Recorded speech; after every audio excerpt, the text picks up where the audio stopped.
Bonjour à tous, bienvenue sur lecatechnique.fr. On se retrouve aujourd'hui en compagnie de moi-même, Gennady et Léo pour un test de l'iPhone 6. Alors nous n'avons pas réalisé un test après on va en parler de l'iPhone 6, nous avons plutôt réalisé une courte description de ces derniers, suivi d'un résumé de l'expérience que nous avons pu avoir avec. En effet, nous l'utilisons depuis 2 semaines, c'est-à-dire depuis le jour de sa sortie. Vous ne retrouverez aucune image du déballage de l'iPhone 6 dans cette vidéo.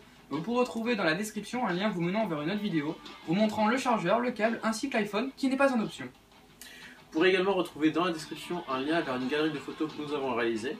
Elles vous montreront plus en détail le design de ce dernier.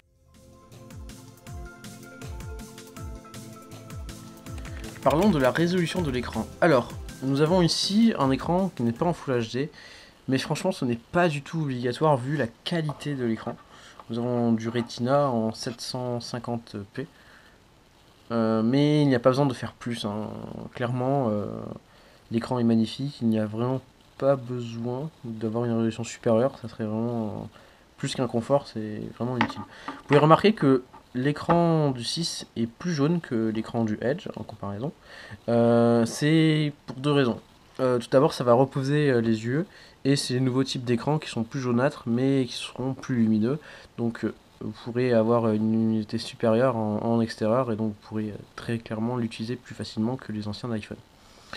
Une chose aussi de impressionnante, c'est que sur les anciens iPhone, on a l'impression que l'image est derrière la vitre. Alors que là, on a l'impression que l'image est directement sur la vitre, tellement la vitre de protection devant est fine. Et on a vraiment l'impression que l'image sort et il n'y a rien par-dessus. C'est vraiment magnifique. Au niveau des haut-parleurs, Apple s'améliore. On pourra maintenant dissocier le haut-parleur du micro. C'est assez sympathique, disons. Au niveau du haut-parleur, encore une fois, le son est plus fort. Il y aura aussi plus de basses, donc plus de qualité. Rien à dire à ce niveau. Vous pourrez l'utiliser dans votre salle de bain lorsque vous vous douchez. Vous l'entendrez facilement et c'est parfait. La seule question qu'on peut se poser, c'est mais où est Beats? Peut-être que c'est des haut-parleurs Beats, mais on le sait pas. Alors, une nouveauté avec l'iPhone 6, et ça c'est très décrié, c'est l'appareil photo. Alors l'appareil photo a reçu beaucoup d'améliorations, surtout au niveau système, mais la première reste qu'il est amélioré au niveau de la qualité. Pas au niveau des pixels, donc ça je vais vous demander de vous ôter cette idée de qualité d'image égale pixel, parce que ce n'est pas du tout vrai. Donc nous avons maintenant un iPhone avec une ouverture de focale de 2.2. Alors concrètement, plus cette ouverture est petite, meilleure la qualité d'image au niveau de la lumière sera meilleure. En comparaison, un appareil photo réflexe de très haut de gamme, dans les 5000 euros, ouvre à 1,8. Donc l'iPhone 6 s'en rapproche, mais n'égale pas encore la qualité d'un réflexe, mais sera très lumineuse. Au niveau du système, il y a beaucoup de fonctionnalités qui ont été rajoutées sur cet appareil photo. Donc vous allez pouvoir faire des panoramiques jusqu'à... combien on a dit ? Jusqu'à 42 mégapixels. Voilà, jusqu'à 42 mégapixels, vous allez pouvoir faire des panoramas, excusez-moi. Donc c'est-à-dire énormément d'images à la fois qui feront un grand angle de vue pour pouvoir avoir le maximum. Mais également des timelapses, donc dans la fonction ralenti, c'est-à-dire... non, accéléré plutôt. Donc c'est-à-dire une ou deux images par seconde en fonction de la durée de votre timelapse. Vous pouvez faire des timelapses très longtemps et l'iPhone va choisir le nombre d'images à la fois tout seul. Vous pouvez également faire des ralentis, donc vous filmeriez à 240 images par seconde, ce qui est vraiment impressionnant. Et des rafales jusqu'à 10 photos par seconde, comme ceci. Alors en comparaison encore, un appareil photo réflexe à 6000 euros, lui va faire 11 images par seconde va faire une rafale à 11 images par seconde, pardon. Après, ça va être la carte mémoire de l'appareil photo qui va limiter le nombre maximum d'images. J'ai pu faire des rafales jusqu'à 120 images. Après, j'ai arrêté parce que ça commence à faire beaucoup, mais sans avoir de problème, de lag, ni rien du tout. Alors, la vidéo aussi est améliorée. Donc, vous allez pouvoir filmer à 1080p. L'HDR sera maintenant présent sur les vidéos, donc pour avoir des vidéos avec une vraie balance des blancs et avec une correcte lumière. Mais aussi, vous pourrez avoir l'HDR automatique. Donc voilà, comme ça elle choisira directement toute seule de se mettre en route ou pas. Et bien sûr, vous avez enfin le minuteur. Donc par exemple, j'ai mis 3 secondes et l'iPhone va prendre la photo au bout de 3. Il va prendre 10 photos, donc après vous pourrez choisir directement la meilleure de ces 3 photos, par exemple quand vous êtes en groupe et qu'il y en a un qui tire une tronche au dernier moment. Voilà, après au niveau du système, il s'avère que Apple a largement ouvert les accès à l'appareil photo. Donc chaque développeur pourra modifier la saturation, l'exposition, le temps d'exposition de chaque photo et encore d'autres choses. Donc vous pourrez avoir des applications très puissantes qui pourront modifier des centaines de choses sur votre photo, comme sur un réflexe. Et donc vous pourrez faire des photos quasiment manuelles. Passons maintenant à la plus grosse critique que les autres utilisateurs peuvent dire d'Apple, c'est-à-dire la batterie. Au niveau de la batterie sur cet iPhone 6, on peut noter une petite amélioration dit Apple, mais personnellement j'ai vu une grosse amélioration, un gros effort de la marque pour une fois. Euh, Comment vous dire, avec mon iPhone 5 je tenais environ une demi-journée avec une utilisation normale, c'est-à-dire SMS, Twitter, navigation internet ainsi que jeux, et vers les 16 heures j'avais plus du tout de batterie, j'étais même embêté pour le retour. Cette fois-ci, sans problème, je tiens 2 jours. C'est vraiment impressionnant. Je, je, je peux partir en week-end sans être stressé et c'est vraiment un bon point. Pourquoi pourquoi la batterie pourquoi la batterie dure plus longtemps? C'est-à-dire que Apple a réduit sa consommation grâce à un processeur nettement amélioré. Et tout ça fait que l'iPhone arrive au niveau des nouveaux smartphones de ce jour. C'est-à-dire que aucune critique ne peut être faite sur ce nouvel iPhone. Alors moi j'ai envie de rajouter quelque chose. Il y a également une nouveauté au niveau du processeur M8. Avant il y avait un seul détecteur de mouvement, gyroscope, de son nom un peu plus technique. Il s'agissait d'un gyroscope qui consommait beaucoup et qui détectait tous les mouvements et qui était en permanence utilisé pour pouvoir détecter vos mouvements quand vous marchez par exemple. Maintenant il y en a deux. Il y en a un qui consomme très peu et qui peut détecter uniquement les pas parce qu'il est assez peu précis. Et il y en a un autre qui sera utilisé uniquement comme une application de demande. Donc en gros vous allez avoir tout le temps une détection de vos pas, mais sans consommer de batterie. Ensuite, pour ma part, je passais d'un 4S et en général, j'utilisais le matin et vers midi, je le rechargeais. Et je le rechargeais encore l'après-midi, sauf si vraiment je l'utilisais pas parce que je m'étais parti de la journée et j'étais resté en mode avion. Aujourd'hui, avec mon iPhone 6, des fois j'oublie de le recharger la nuit, donc je le recharge le lendemain matin. Ou alors je joue toute la journée à Real Racing et j'ai pas besoin de le recharger juste après parce qu'il n'y a plus de batterie. Je peux même regarder un film sans me dire, ah, il faut que je me branche tout de suite parce que sinon il va s'éteindre pendant mon film. Alors c'est vraiment très agréable cette nouvelle batterie et surtout comparé à un 4S pour ma part. Alors pourquoi l'iPhone 6 et pas l'iPhone 6 Plus? C'est une très bonne question et j'ai surtout envie de te répondre taille. C'est sûr. En fait, j'ai essayé l'iPhone 6 Plus, effectivement. Je l'ai essayé en Apple Store et je l'ai essayé aussi avec des amis qui l'ont. Et je trouve qu'il est beaucoup trop grand du fait qu'on puisse plus faire, on peut plus le tenir d'une main comme ça.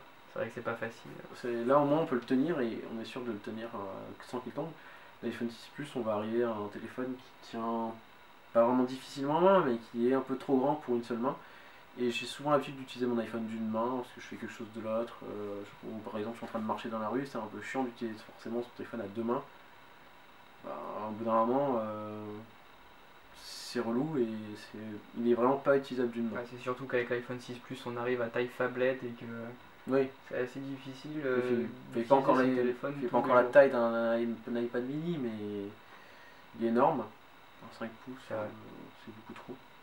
Et moi, franchement, j'ai pas du tout envie, ça m'attire pas du tout. Par mon expérience, j'ai utilisé pendant 2 mois un OnePlus One. J'étais pas trop adepte d'Android, j'ai commencé avec celui-ci. On m'a tellement vanté les mérites que j'ai voulu essayer. La taille m'a beaucoup dérangé. C'était beaucoup trop grand, j'ai passé d'un 5 à un OnePlus One. Et franchement, ça m'a dérangé. C'était bien quand j'étais chez moi. Je pouvais naviguer tranquillement, regarder un film et autres. mais quand je sortais et que je voulais par exemple envoyer un SMS, rien que de l'avoir dans la poche, ça m'a dérangé. Et alors, quand je devais me balader dans la rue et écrire un truc sans de regarder devant moi, c'était vraiment une prise en main horrible. Donc je me suis dit, l'iPhone 6 Plus fait la même taille d'écran que le OnePlus One. Je préfère partir sur un 6 parce que il est un petit peu plus grand que le 5, mais au moins je suis sûr de ce que je peux avoir. Après, on peut parler du fait que quand on téléphone, on est obligé de l'avoir dans une seule main. Et déjà que l'iPhone 6, il a C'est vrai, en main. surtout que J'imagine moi avoir un téléphone comme ça, où d'un moment on attrape une crampe quoi. c'est un peu bizarre dans la rue d'avoir une taille tablette à Oui, l'oreille. il est encore plus grand, mais c'est vrai que ça devient imposant 5,5 pouces. On voit bien des gens prendre des photos avec des iPads, mais voilà quoi, c'est limite. Oui, mais c'est vrai que c'est vraiment limite. Après, l'avantage de l'iPhone 6 Plus, c'est qu'il a un stabilisateur optique, non pas numérique, mais physique. Donc c'est-à-dire que ça va stabiliser l'image avec un petit accéléromètre intérieur de l'appareil photo. Un peu comme sur les Nokia. Nokia fait beaucoup de... Oui, mais ils ont des très gros appareils photo qui sortent beaucoup plus que celui-là de vrai. l'iPhone 6 qui est déjà bancal. Alors, Oui, c'est vrai que... l'iPhone bancal. Voilà. Après, sinon, la seule différence entre les deux, oui, c'est vraiment la taille de l'écran. La résolution de l'écran, mais c'est parce qu'il est plus grand. Full HD pour l'iPhone 6 Plus. Oui, mais au final, c'est la même, à peu près la même densité d'image. Après, il est beaucoup plus lourd. Il fait quand même 50 grammes de plus. 50 grammes de plus, avec une meilleure autonomie, c'est sûr. Mais ça, on tombe encore une fois sur une taille phablette et la taille peut déranger les gens. Et... C'est ça. Après, par contre, c'est vraiment un iPhone autonome. Sur le papier, il est censé avoir 3 heures de plus d'autonomie à peu près partout que le 6. Et le 6 a déjà 1 heure d'autonomie à peu près partout, plus que le 5S qui est largement plus autonome au final. Alors, niveau autonomie, c'est sûr, il peut largement tenir 2 jours. Après, c'est en fonction de l'utilisation, mais il tiendra facilement 2 jours. Par exemple, sur internet, j'ai vu une personne qui disait qu'elle devait renouveler son iPhone ainsi que son iPad et que pour compenser le prix, la différence de prix que feraient les deux, il s'est permis d'acheter un iPhone 6 Plus pouvant faire les deux choses en même temps à un prix restreint et d'une meilleure qualité. C'est vrai qu'il y a le mode paysage sur l'iPhone 6 Plus qui permet d'utiliser comme un iPad, on l'utilise à deux mains. C'est pour une utilisation à deux mains quoi. Donc on a le Springboard en deux mains, on peut faire toutes les applications à deux mains, elles sont plus larges, il y a plus de fonctionnalités avec, mais bon, c'est réservé à des types de personnes qui veulent utiliser leur téléphone à deux mains et pas qui veulent un téléphone transportable. C'est vrai. Un peu comme avec les ordinateurs portables, pourquoi pas un 17 pouces et pourquoi tu prends un 13 pouces quoi. C'est parce que tu veux un ordinateur portable et pas un ordinateur maniable. Voilà. Là, ça restera sur ce point-là. Et moi, je préfère un iPhone 6, quitte à perdre par exemple 30 heures d'autonomie en audio ou 10 heures en conversation au téléphone.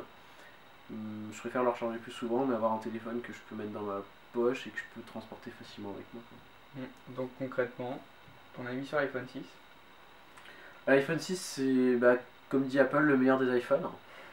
Après, on pourra toujours reprocher qu'il n'y a pas beaucoup de nouveautés, mais qu'est-ce qu'on pourrait vouloir de plus? C'est vrai que le NFC est encore bridé. Ça va faire comme Siri et comme Touch ID, ils sont en bêta pour 1 an. Et l'année prochaine, ils vont être ouverts à tout le monde avec le 6S et iOS 9. Donc on peut reprocher qu'il est fermé, mais dans 1 an, il est ouvert. Fermé, tout dépendra des années quoi. Oui, il est fermé. Actuellement, il est juste utilisable aux USA pour payer. L'année prochaine, il sera peut-être utilisable dans plus de pays pour payer et certainement utilisable par plus de développeurs, enfin pour les applications, comme Touch ID cette année. Après, qu'est-ce que je peux lui reprocher? Pas grand chose, à part que j'ai eu du mal à m'habituer, parce que je viens du 4S et c'est vraiment beaucoup plus petit. Mais j'adore mon iPhone et j'en suis bien content, malgré le prix. C'est sûr, toujours. On va rappeler que le prix est assez. Oui, mais comme je dirais, c'est un téléphone très haut de gamme, de luxe presque. Et bon, après, on décide d'acheter un téléphone aussi cher. C'est vrai. De mon point de vue, c'est pareil. Le passage entre Android et Apple m'a réconforté, on va dire. J'ai retrouvé une stabilité. On pourra dire ce qu'on veut, mais personnellement, je vois plus en Apple un produit professionnel. Comment dire, qui me lâche pas, quoi, que je peux tout faire avec. Et j'ai beaucoup aimé aussi l'appareil photo, je m'en sers souvent, on va dire, en famille comme pour le paysage, j'en ai vraiment besoin. Et donc une amélioration au niveau de l'appareil photo m'a beaucoup plu.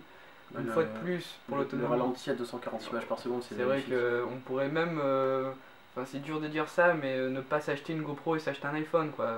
La GoPro avec qui on a filmé le plan d'avant, elle filme maximum en 1080p à 30 images par seconde, en 20 à 60 images par seconde.